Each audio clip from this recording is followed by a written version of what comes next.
TT's Urban Pantry. Guess what? Mr. is on the grill today. I know you're like, what's so excited about being on the grill?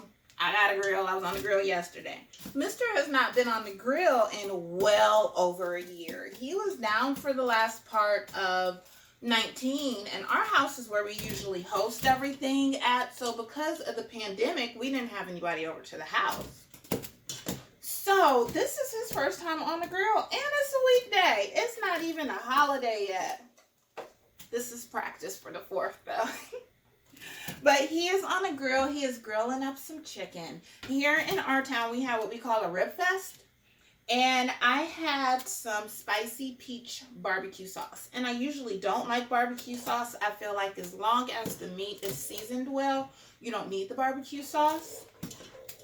But I had some, and it was good. It wasn't too peachy. It wasn't too spicy. It was perfect. So we decided to try and play around with the recipe and see if we can do it here at the house. And if we like this, I'll go ahead and can it. I have canned barbecue sauce in the past, and that always comes out really well. So we'll give it a try. So right now, I'm just melting down some butter. Normally, I would saute some onions in this, but since it's a weekday, I thought I had onions here at the house. When I looked in the cabinet, wasn't nothing in there but an empty bag. So, no onions. Once that butter melts all the way down, I am going to put in this 29-ounce can of peach slices, and I set the juice aside.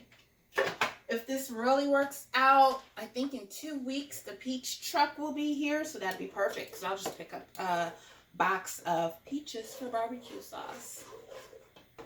So that's melted down. I'm going to throw these peaches in here. Hear it. Let all of that heat up, and then I'll start adding in my other ingredients. The other ingredients that I have, Mr. wanted me to use this as a base.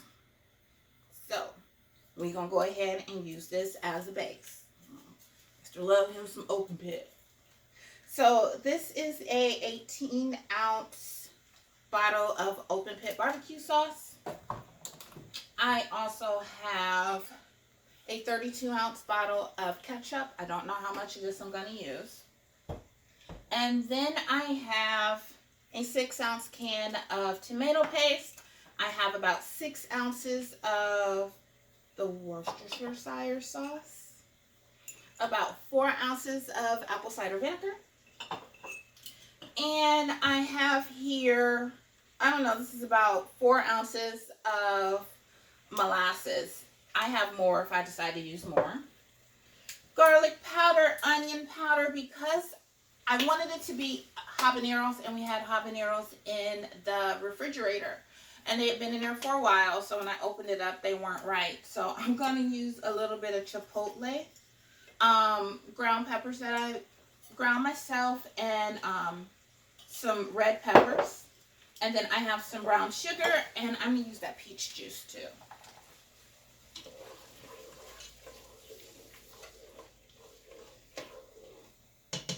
So that's looking good. I'm about to throw in the open pit and the ketchup. I don't know how much of anything I'm using. We'll see.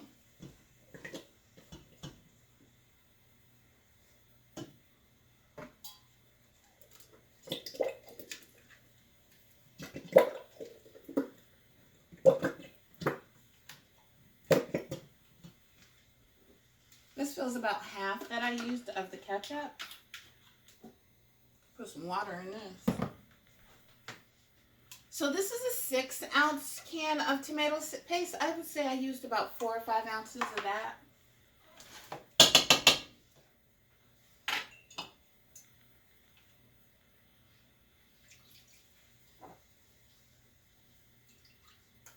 So I'm just going to stir this up and let it heat up to a low boil.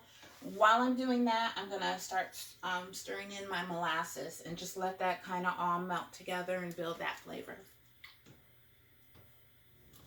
I almost forgot the most important thing. we are putting in some of this peach crown royal. I'll put in a little shot.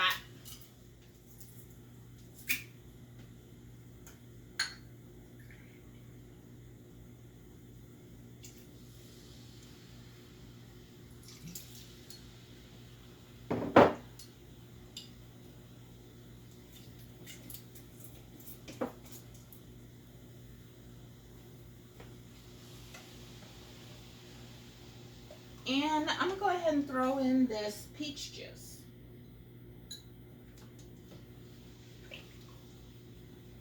There, now all the wet ingredients are in. That's got some good flavor. Just that right there. With none of the brown sugar, the onion, the garlic, none of that. Just this right here has some really good flavor. We're back, and that is really, really good. So, start adding in the dry ingredients.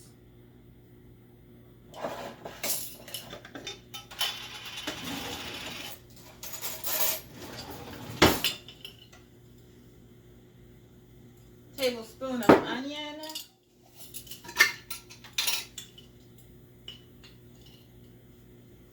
Heavy tablespoon of garlic.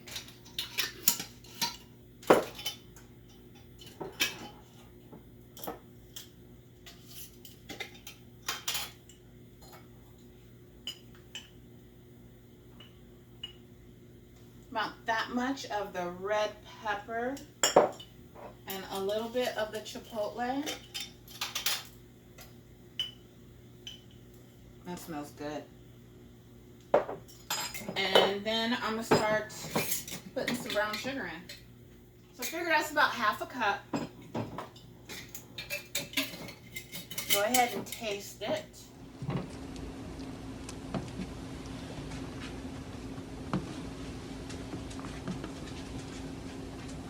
Now what I'm going to do is I'm going to run this through the blender to blend in and puree all those peaches. Be very careful, this is hot.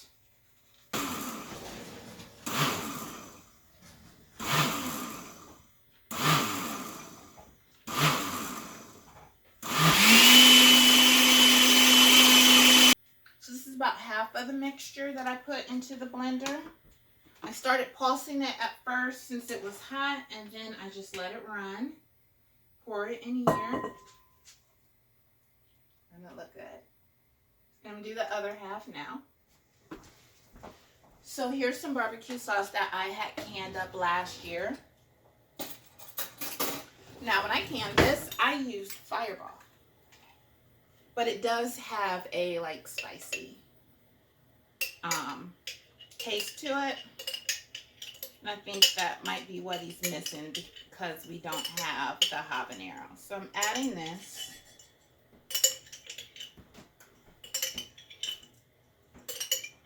And then I'm going to keep on straining the mixture that went through the blender and getting it into here. So this is the last of it that I'm going to pour into here.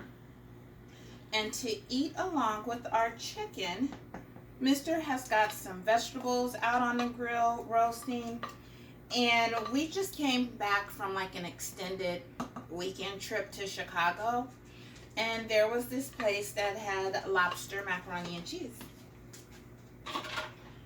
And if you've watched any of my videos, you know I don't even like cheese. I make the macaroni and cheese for the holidays, and I don't even eat it. I don't like it. But they had really good macaroni and cheese. So before we left, we stopped by there and he got me some more. So we're going to finish that off today. And that will be it. So this is all done. Mr. wants a couple more shots added to this.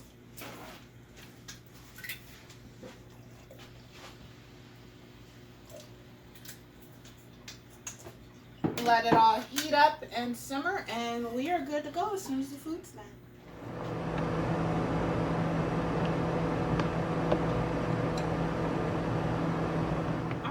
This is really good, really good.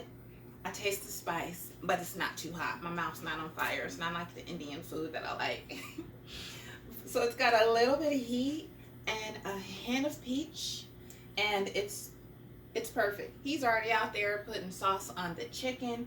I'm gonna let this simmer down a little bit, and then I'm just gonna put it in some canning jars.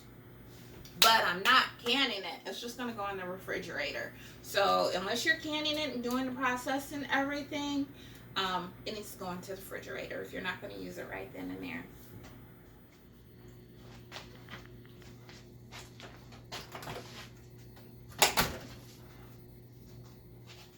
I know he took a bite of my macaroni and cheese. Talking about he didn't want one.